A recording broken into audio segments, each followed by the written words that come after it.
안녕하세요. 반갑습니다. 예산간호학원부설 요양보호사 교육원입니다.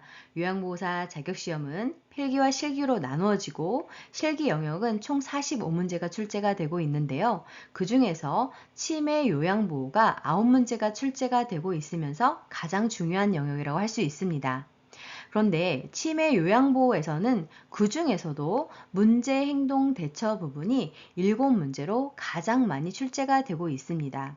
교재 내용은 많지 않은데 집중적으로 문제가 출제가 되고 있어서 여러분들이 이 강의 동영상을 반복 학습하시게 된다면 7문제를 모두 맞추실 수 있습니다. 자, 준비되셨나요? 잘 들어요. 출발! 요양보호사 자격시험에 출제되는 문제에 대해서 분석해 드리도록 하겠습니다. 필기 영역은 총 35문제로 자격시험에서는 세부 교과목별로 문제 번호와 출제 문항수가 정해져 있습니다. 다음과 같이 분석해 놓았으니 문제를 풀어보시고 내가 자주 틀리는 문제 번호와 교과목을 파악하신 후 집중 공부하신다면 요양보호사 자격시험에 합격하실 수 있습니다. 실기 영역은 총 45문제로 세부 교과목별로 문제 번호가 정해져 있습니다. 공부하실 때 내가 자주 틀리는 영역에 대해서 집중 공부해 주세요. 요양보호사 자격시험 합격 기준입니다. 필기는 1번에서부터 35번까지 21개 이상을, 실기는 36번부터 80번까지 27개 이상을 맞아야 합격입니다. 필기, 실기 모두 합격하셔야 합니다. 동영상을 빠르게 듣고 싶으신 분들은 화면을 눌러서 톱니바퀴 모양을 누른 후 재생속도 글씨를 눌러 1.25 또는 1.5 배속으로 조절해 주세요.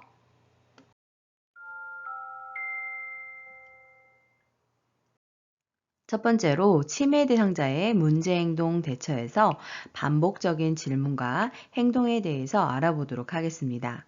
자, 그러면 치매 대상자는 반복적인 질문이나 행동을 하는 이유가 무엇일까요? 그 이유는 주변 상황을 인식할 수 없기 때문에 자신의 안전을 확인하고 싶어 하기 때문입니다. 그리고 논리적으로 생각하는데 문제가 있기 때문에 자신이 가진 의문에 대한 답을 구하지 못했다고 생각하기 때문입니다. 그리고 관심을 얻기 위해서 반복적인 질문과 행동을 하게 되는 것입니다.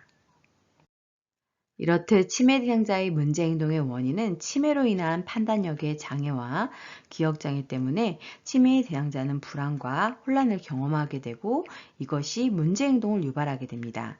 그래서 반복적인 행동의 예를 살펴보면 서랍 안에 물건을 꺼내어 헝클어 놓는 것을 반복한다든가 휴지를 찾아다니면서 주머니에 모은다든가 짐을 싸다가 다시 풀어놓기를 반복하는 행동을 하게 됩니다. 자, 그러면 반복적인 질문과 행동 시 기본 원칙에 대해서 알아보도록 하겠습니다. 이 부분은 매번 국가고시에 출제가 되고 있는 부분인데요. 중요하니 잘 알아두세요. 첫 번째로 치매 대상자의 주의를 환기시켜야 합니다. 두 번째로 반복적인 행동이 해가 되지 않으면 무리하게 중단시키지 말고 그냥 놔둬도 됩니다. 세 번째로 치매 대상자가 심리적 안정과 자신감을 갖도록 도와줘야 하고 네 번째로 질문에 답을 해주는 것보다 치매 대상자를 다독거리며 안심시켜서 주는 것이 중요합니다. 다섯 번째로 반복되는 행동을 억지로 고치려고 하지 않아야겠습니다. 다음으로는 반복적인 질문과 행동 시 돕는 방법 알아보도록 하겠습니다. 이 부분도 매번 국가고시 출제가 되고 있는 부분인데요. 중요하니 잘 알아두세요. 첫 번째로 크게 손뼉을 치는 등 관심을 바꾸는 소음을 내는 것입니다. 두 번째로 치매 당자가 좋아하는 음식을 주거나 세 번째로 좋아하는 노래를 함께 부릅니다. 네 번째로 과거의 경험 또는 고향과 관련된 이야기를 나누고 다섯 번째로 콩 고르기, 나물 다듬기, 빨래 개기 등 단순하게 할 수 있는 일거리를 제공하는 것 또한 방법입니다. 그리고 진행되고 있는 미술 프로그램에 참여할 수 있도록 하는 것 또한 방법이 되겠습니다. 다음으로는 치매 문제행동 대처에서 음식 섭취 관련 문제행동에 대해서 알아보도록 하겠습니다. 치매 대상자는 음식을 지나치게 많이 먹거나 계속 배고픔을 호소하고 음식이 아닌 것을 먹거나 음식을 거부할 수 있어서 영양 관리가 필요합니다. 그래서 치매 대상자가 노인일 경우 하루 필요 열량은 1500에서 1600kcal이지만 배회 등이 심해서 활동이 많은 경우에는 섭취량을 늘려서 열량 섭취와 배설의 균형을 맞춰줘야 되는데요. 기본 원칙 살펴보도록 하겠습니다. 첫 번째로 치매 대상자의 식사 시간과 식사량을 점검해야 합니다. 두 번째로 체중을 측정해서 평상시 체중과 비교해야 합니다. 세 번째로 치매 대상자의 영양실조와 비만을 예방해야 하고, 네 번째로 화를 내거나 대립하지 않아야 하겠습니다. 자, 그러면 음식 섭취 관련 문제 행동을 할 때 어떻게 해야 되는지 예로 살펴보도록 하겠는데요. 치매 대상자가 아무 때나 밥을 달라고 하는 경우에 보통 방금 드셨는데 무슨 말씀이세요? 라고 응대할 수 있습니다.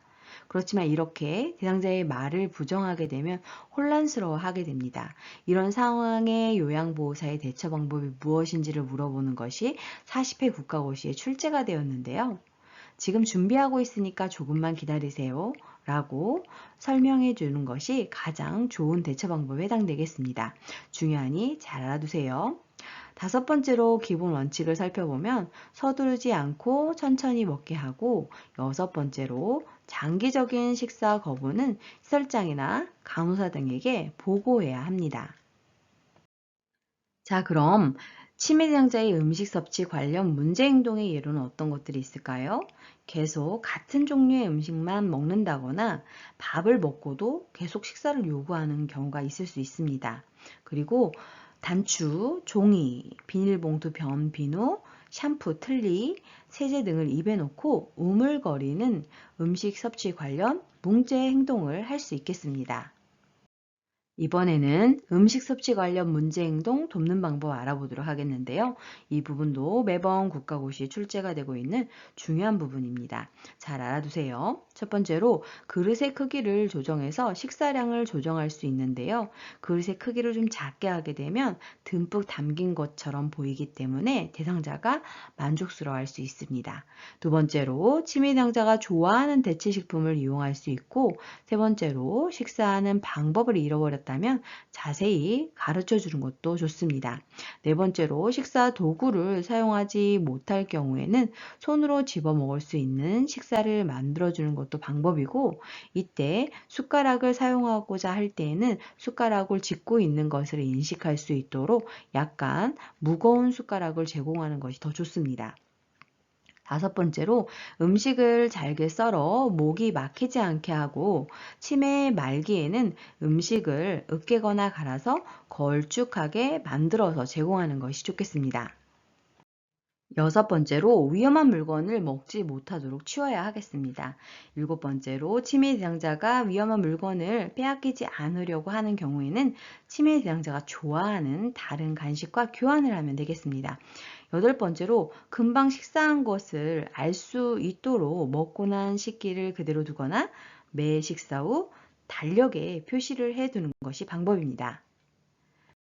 자, 그럼 음식 섭취 관련 문제 행동이 나타나는 이유는 무엇일까요? 과식하거나 배고픔을 호소하는 경우는 시간 개념의 상실로 인해서 식사하는 것을 잊었거나 심리적인 불안감 때문일 수 있습니다. 그리고 두 번째로 손에 만져지는 것은 무엇이든 먹으려고 하는 이식 증상을 보이는 경우가 있는데요. 그 이유는 음식물인지 아닌지 구별하지 못하기 때문에 입에 넣을 수 있습니다. 다음으로는 치매 대상자의 문제행동 대처, 수면 장애의 기본 원칙에 대해서 알아보도록 하겠습니다. 이 부분은 33회 국가고시 출제가 되었습니다. 첫 번째로 치매 대상자의 수면 상태를 관찰하고, 두 번째로 치매 대상자에게 알맞은 하루 일정을 만들어서 규칙적으로 생활할 수 있게 해야 합니다. 세 번째로 하루 일과 안에 휴식 시간과 가능하면 집 밖에서의 운동을 포함시킵니다. 그리고 네 번째로 수면에 좋은 환경을 만들어줘야 하겠습니다. 자, 그러면 치매 대상자의 수면 장애 예로는 어떤 것들이 있을까요? 2, 3일간 잠을 자지 않고 그 뒤 2, 3일 뒤에는 계속 잠을 자는 경우가 있습니다. 또한 밤에 일어나서 돌아다니다가 낮에 잠을 자는 것이죠. 자, 그러면 수면장애 시 돕는 방법 알아볼까요? 이 부분도 국가고시에 정말 많이 출제가 되었던 부분입니다. 첫 번째로 낮에 졸게 되면 밤에 수면장애가 심해지기 때문에 산책과 같은 야외 활동을 통해서 신선한 공기를 접하고 운동하도록 도와야 하겠습니다. 두 번째로 밤낮이 바뀌어 낮에 꾸벅꾸벅 조는 경우에는 말을 걸어서 자극을 줘야 하겠습니다. 세 번째로 소음을 최대한 없애고 적정 실내 온도를 유지하는 것이 필요합니다. 네 번째로 오후와 저녁에는 커피나 술과 같은 음료를 주지 않아야 합니다. 수면을 방해하기 때문인 거죠. 그 반대로 따뜻한 우유를 제공하면 수면을 돕기 때문에 제공하는 것이 좋겠습니다. 다섯 번째로 잠에서 깨어나 외출하려고 하면 요양보호사가 함께 동행하는 것이 필요하고, 여섯 번째로 침대에 눕게 한 후 가족에 대해 이야기를 나누는 것 또한 방법입니다. 혈관성 치매에 걸리게 되면 뇌순환 장애로 인해서 수면 각성 리듬이 깨지면서 수면 장애가 나타나는 경우도 있기 때문에 이 부분도 파악하고 대상자를 돌봐주시면 좋겠습니다. 다음으로는 치매 대상자의 문제행동 대처, 배회에 대해서 알아보도록 하겠습니다. 배회라고 하는 것은 아무런 계획도 목적지도 없이 돌아다니는 행위를 말하게 되는데요. 배회 원인에 대해서 알아볼까요? 이 부분은 36회 국가고시 출제가 되었습니다.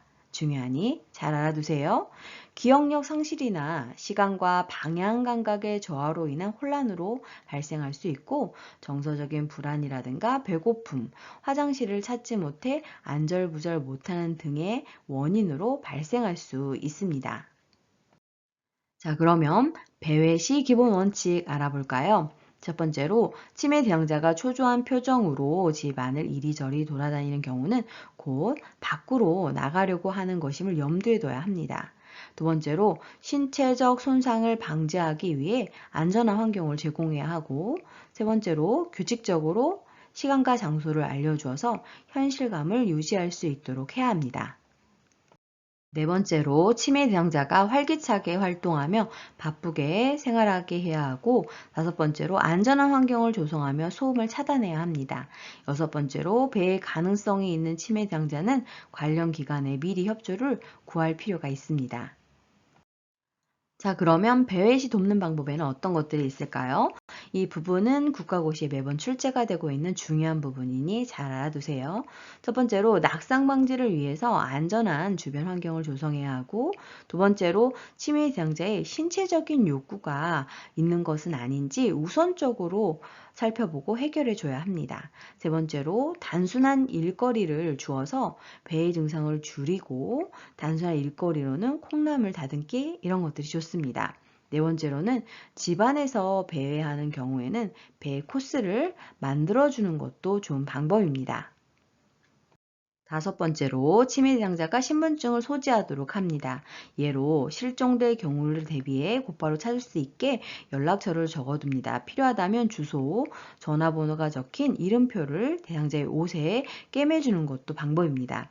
여섯 번째로 배회 예방을 위해서 현관이나 출입문에 배를 달아놓아 대상자가 출입하는 것을 관찰할 필요가 있고, 현관문, 창문 등 출입이 가능한 모든 곳의 문은 잠가둬야 하겠습니다.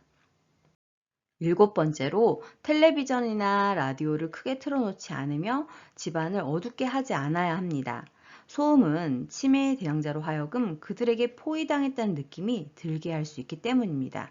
그리고 침대 옆에 매달려 있거나 부주의하게 내에 던져진 옷까지는 착각과 환각을 일으킬 수 있기 때문에 정리하는 것이 좋겠습니다.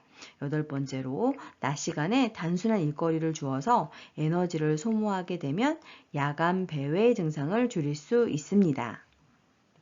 아홉 번째로 집 청소, 산책, 목욕 등 건설적인 일을 주며 밖에 나가거나 쇼핑하는 것은 활력자가 될 수 있기 때문에 수면의 질도 향상이 될 수 있습니다.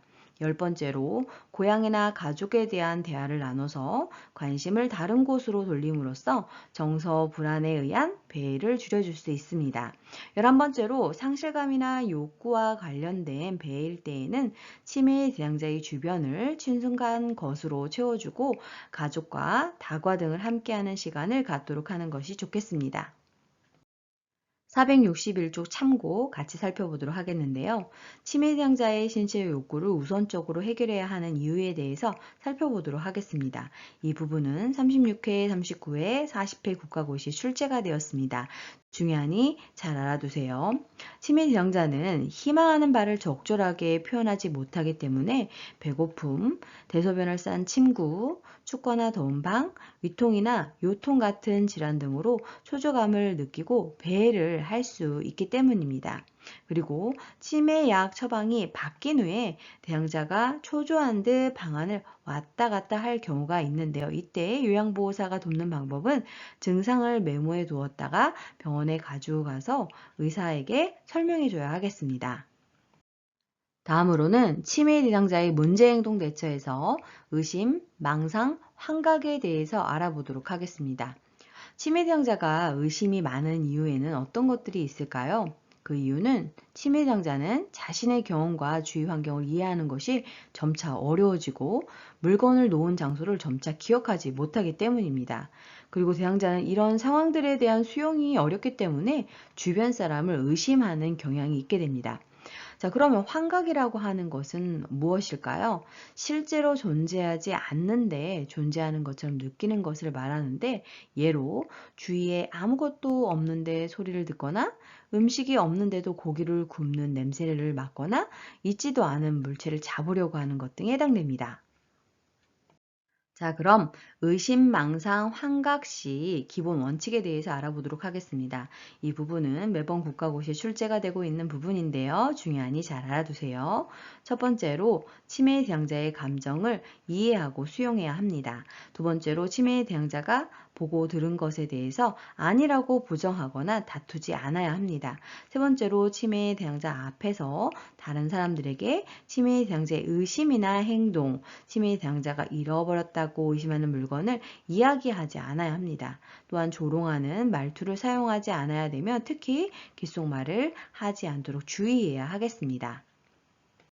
네 번째로 잃어버렸다거나 훔쳐갔다고 주장하는 물건을 찾은 경우 치매 대상자를 비난하거나 훈계하지 않아야 하고 물건을 발견했을 때도 아무 일도 아닌 것처럼 행동하는 것이 중요합니다. 다섯 번째로 규칙적으로 시간과 장소를 알려줘서 현실감을 유지하게 하는 것이 좋겠습니다. 여섯 번째로 치매 대상자가 다른 것에 신경을 쓰도록 계속 관심을 돌리는 것이 필요합니다.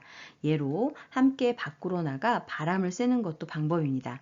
일곱 번째로 치매 대상자에게 하는 모든 행위에 대해서 간단히 설명을 해주는 것이 좋고, 만약 음식을 섭취하려고 하는데 독을 넣은 것 같다 라고 의심하는 경우에는 요양보호사가 제가 먼저 먹어볼게요. 그러고 같이 드세요 라고 말하는 것이 좋은 방법입니다. 여덟 번째로 요양보호사가 치매 대상자에게 도움을 주려고 한다는 것을 확신을 가질 수 있게 하는 것이 필요합니다. 자, 그럼 의심, 망상, 환각 시 돕는 방법 알아볼까요?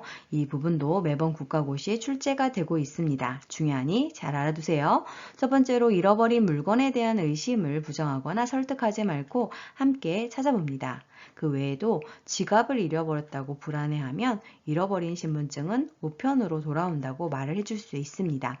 두 번째로 동일한 물건을 자주 잃어버렸다고 하는 경우에는 같은 물건을 준비해 두었다가 잃어버렸다고 주장할 때 대상자가 물건을 찾도록 하는 것도 방법입니다. 세 번째로 치매 대상자가 물건을 두는 장소를 파악해 놓는 것이 좋습니다. 네 번째로 도둑망상으로 치매 대상자가 방을 지킨다며 방 안에만 있기를 고집하면 위험하지 않는 범위 내에서 허용합니다. 다섯 번째로 치매 대상자가 좋아하는 노래를 함께 부르거나 좋아하는 음악을 틀어줍니다.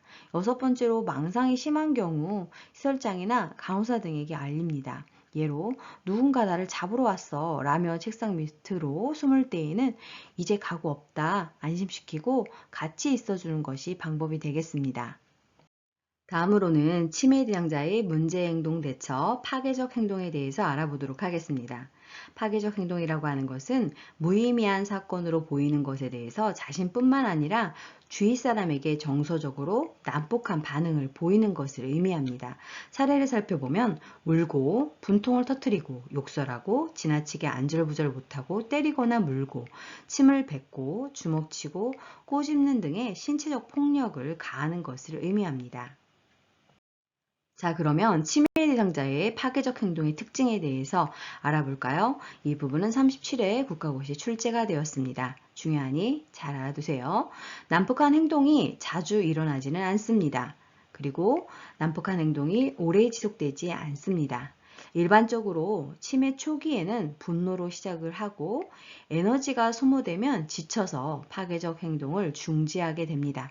치매 대상자의 난폭한 행동은 질병 초기에 나타나서 수개월 내에 사라지게 됩니다.